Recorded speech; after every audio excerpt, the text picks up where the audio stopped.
Hello. So today I want to talk about stacking workflow. I I found this website called stacking.dev, which talks about stacking workflow for creating PRs, pull requests. Um, it's something that I really like to do. And when I was working in Meta Facebook, I was first introduced to this concept, and I really liked it. So when I needed to quit Meta, I really needed like to have tools we had in Meta to like do stacked PRs, and recently I started to work on one, and which I'll show you probably in the next video. And this video will just talk in general about stacking workflow. So let's go through the con- content of the website. So stacking workflow is stacked PRs, stacked diffs, and stack changes. Uh, Author claims that this is a better workflow to manage pull requests, which I also agree with. So let's dive. Yeah, so first point, author tries to make that code review takes a long time uh, for both pull request author and reviewers. As an author, you can be stuck waiting for hours, days, and even years because you can merge. This is especially challenging on distributed teams across different time zones. You're trying to ship a feature, but you are stuck waiting on review for someone who is fast asleep on the other side of the world. Yeah, I can second that.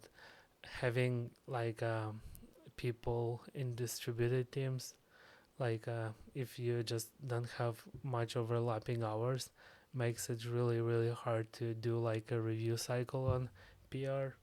So if your PRs are bigger, it's almost impossible to get like good review or good timing on PR. So you either sacrifice one of them, either quality of review, or you sacrifice time which it takes for you to go through the proper review changes. So which for me would probably be like a week for me and members of my teams. Finally, a teammate wakes up, leaves a few comments, request changes, and now you have to iterate, starting the whole cycle again. Yeah, so basically you just put a huge PR. It has lots of changes, and it's very easy to find some bigger or smaller mistakes, and people just leave comments, um, and you just need to like to change them. Code review is also time consuming for reviewers. Leaving a meaningful review can take a considerable amount of time, particularly if the pull request is large. A thorough code review involves shifting through the code changes, building context, leaving comments and suggestions, and waiting for author to respond. So, for me, it's like what's hardest part is when you see a PR which does lots of smaller things. So you kind of need to like first figure out what smaller things that PR is doing, and then think about every and each of them. So so when I try to do like stacked PRs or like try to ask someone, I just say, okay, so if you like rename a variable, you just create a separate PR for that. You add a function, you create a separate PR. You add the users of the function, you add a separate PR. You like add a parameter to a function, you create a separate PR. So every of like atomical changes could be like in a separate PR, depending how thorough your reviewers are. So if you more or less sure you can go away with like a bigger PR, it's good. You can go with bigger PR. But if you have like very thorough reviewers, it's better to go like with smaller PRs. So then most of your PRs will just have like, oh, looking good, accepted. But also like from other point of view, when you are a reviewer, so when you see like a big PR, it might be hard for you to actually find some bugs and like understand it properly. So you might just accept it. Oh, just go away from my eyes. It's too big. It's hard to read. I don't want to spend like whole day or couple of days just like trying to figure out that PR. So you just accept it. So what I would do is like I will ask the browser, okay, so it looks good in general, but please split it into smaller pieces so I can provide a better review, maybe catch couple of bugs. Cool. Next section is code review slows you down. Waiting for your teammates to review your pull request slows you down and blocks you from shipping anything that depends on the code you are waiting on a review for. This you could be doing with your time instead of waiting on code review, shipping impact to new features, tackling the tech debt chore you have been putting off, and going to the beach. So it kind of tells you about like how you could be using the time you are wasting on code review or code review changes. Uh, could be doing like other important things in a company. So basically, like making your code reviews much more streamlined saves you time, and also your team. So everyone just becomes more productive.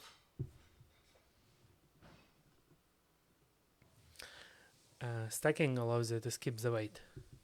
Okay, stacking parallelizes your development and code review work streams, so you don't need to wait for your previous changes to be merged before building on top of them. Imagine you're creating a feature that requires both a new server endpoint and front-end changes. As then you have just written PRs that creates the endpoint and a new feature branch in the traditional workflow. Next, you will have to get a PR reviewed, merge into main, and once that's done, branch off of a main again before finally you can start work on the front-end change that relies on the server code you just wrote. It's a hassle.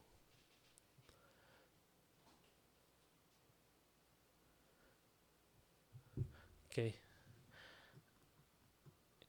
yeah, so it kind of tells you uh, you you create a separate feature branch for everything you do, and you kind of wait for one thing to land and for another thing. So it basically like tells you about situation when you would naturally create two branches, and because one branch depends on another branch, you kind of like create first one, then you wait it for it to be merged, and then you create like a second one from like branch uh, merged branch. So and author claims like it's like slows people down, and I kind of agree if you're doing this. I never found myself in this situation, so I never did this. I usually would just go with like longer branch, but then like merging it would be hard. So yeah, so I kind of like went from nothing to like full stacking workflow. So I kind of never had this experience, which is might some people might have. With stacking, you don't have to do that. Instead, you put your server changes up for review, create a new dependent branch, and continue working. So basically, this is the difference. Instead of just like waiting to create a second branch, you just create a second branch based on the first branch, and you create PR for first branch, and then you create PR for second branch. It's this is theoretical part.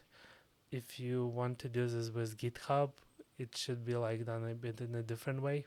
So I wouldn't talk about this right now, but maybe later. So once both PRs are approved, you can either land them together or separately.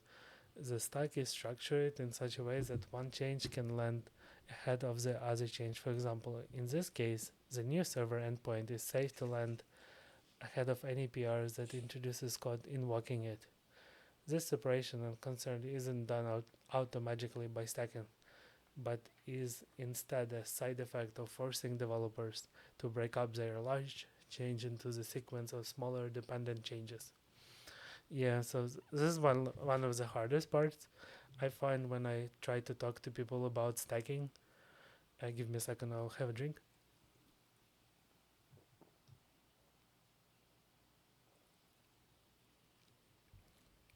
Yes. So it's one of the hardest thing is like, how do you start stacking?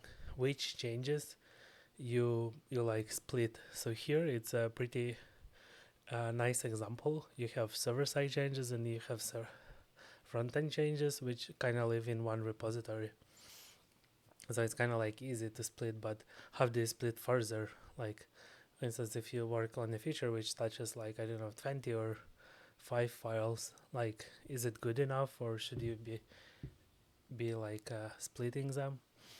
And how do you make sure that each of the PRs are actually independently are good PRs? So you couldn't be just like, oh, you just wrote a big feature and then you say, oh, I just need to create smaller PRs, so you just commit them like 20 lines in each PR, so then it wouldn't compile. So you need to make sure every PR is completely independent. It compiles independently. It wouldn't break any functionality, and also, yeah, yeah. So it kind of like forces you to think about like making changes in a bit a different way. So example could be, so you would start from creating like new files which are already using existing files, but those new files like wouldn't be hooked up to existing workflows. So for instance, like if I develop like a new endpoint, I can just like create a file which handles that endpoint, but I wouldn't add that registers that uh, new code to handle that endpoint into a router, so it wouldn't be like present on a server. But I already can commit all the code except like hooking up part. This is in regards to the new code. About like existing code refactorings and like change on functionality, it's a bit trickier, so you need to be like inventive, like create a copy of the functions and like changes, and like at the last stacked PR you would just like go and like change it. Yeah, so it's a big part. Maybe this could be like one of the future videos about like how to stack in general. It's like okay, so next thing author wants to talk about is stacking manually is hard. So in previous statement was finished like, oh, stacking is like not automatically done by tools, but then we kind of like saying, oh, you know what, but also stacking manually is hard. So um, yeah, let's go into it. Because stack pull requests are dependent on each other. Anytime there is an upstream change, every pair in the rest of the stacks need to be recursively rebased on top of another to stack in sync. It's possible to do this manually, but the Git CLI wasn't designed for this workflow. You have to rebase each branch individually, which is incredibly time consuming. Plus, then you have to deal with the cascading merge conflicts, and the whole thing gets even messier. So, so here, uh, author touches on a point of changing something in your stack, and usually, even if you have like really good tools, so author says like GitCLI is not designed for this workflow.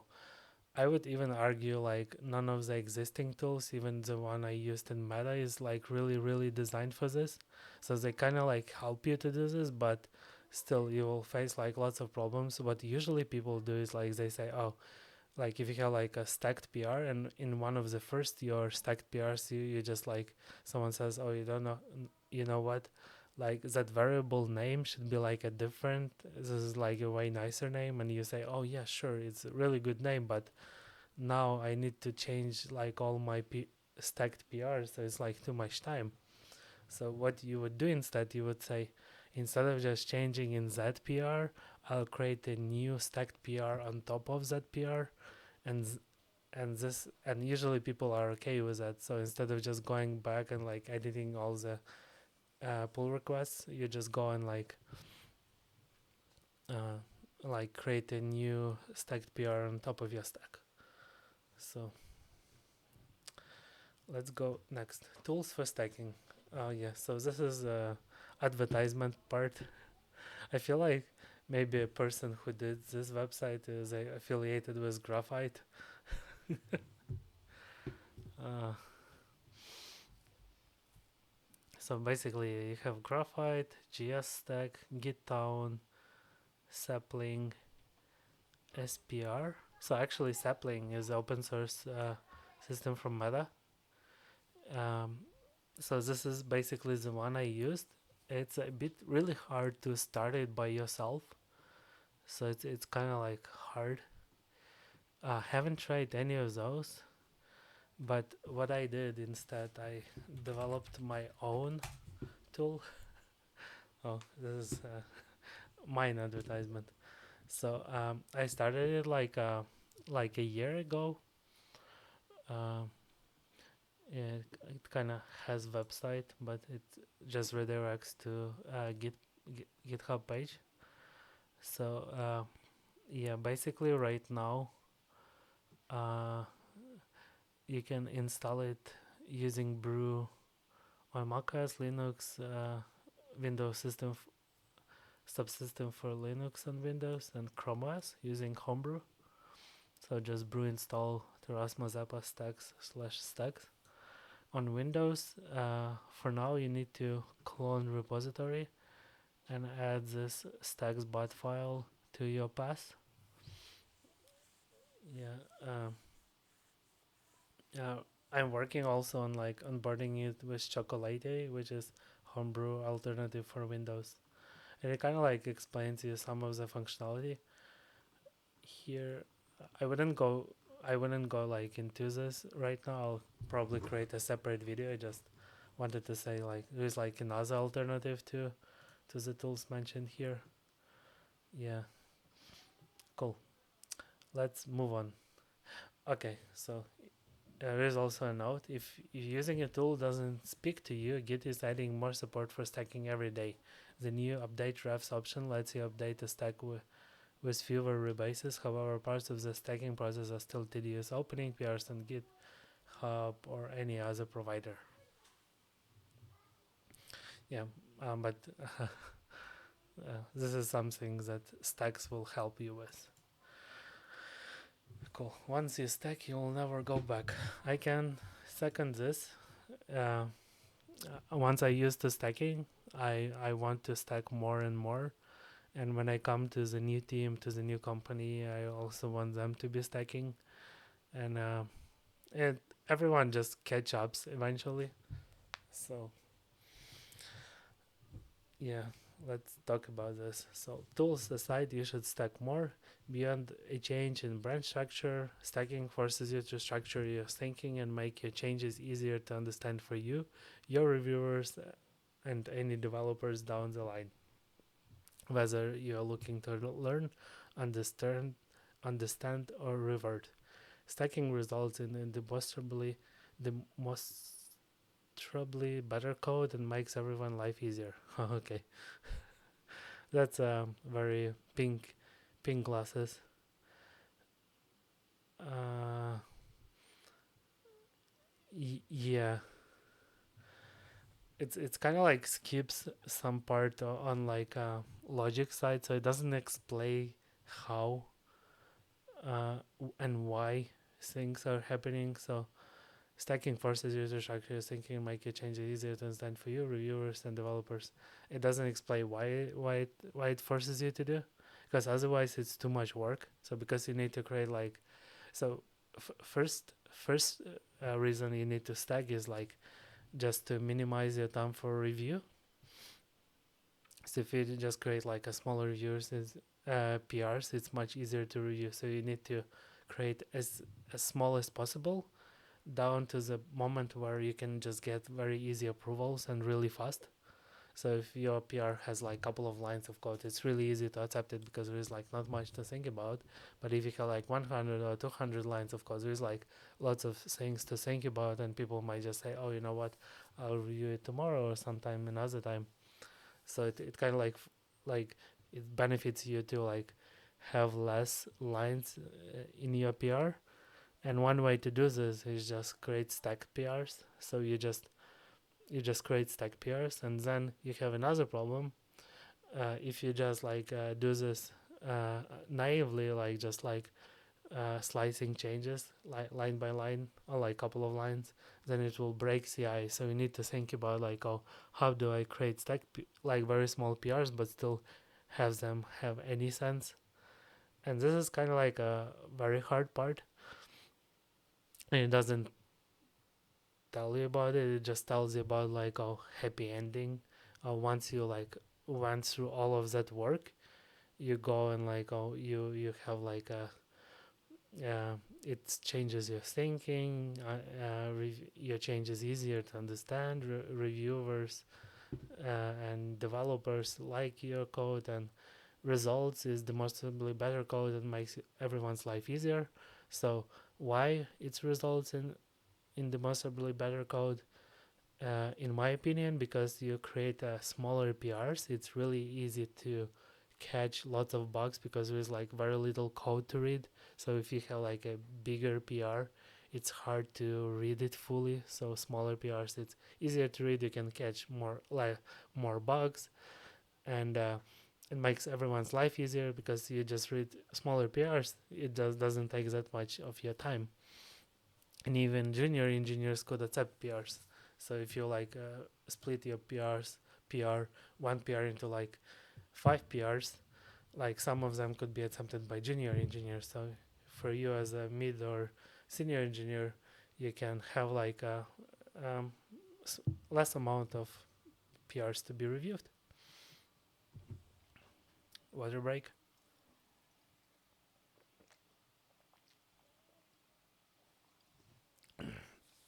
Yeah. Next it says you can start stacking today in pretty much any repository. Stacking is independent of language, whether you're backend or frontend, whether you're rebase or merge, whether you commit or amend, whether you use polyrepo or monorepo. Okay, so this is just like some.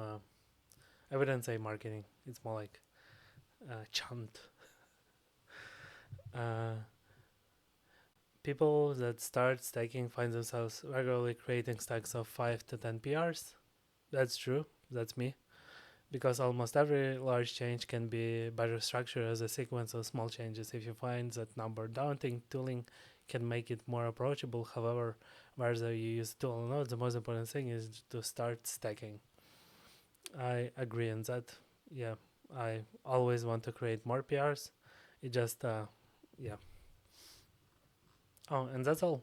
So, yeah, thank you very much for joining me today.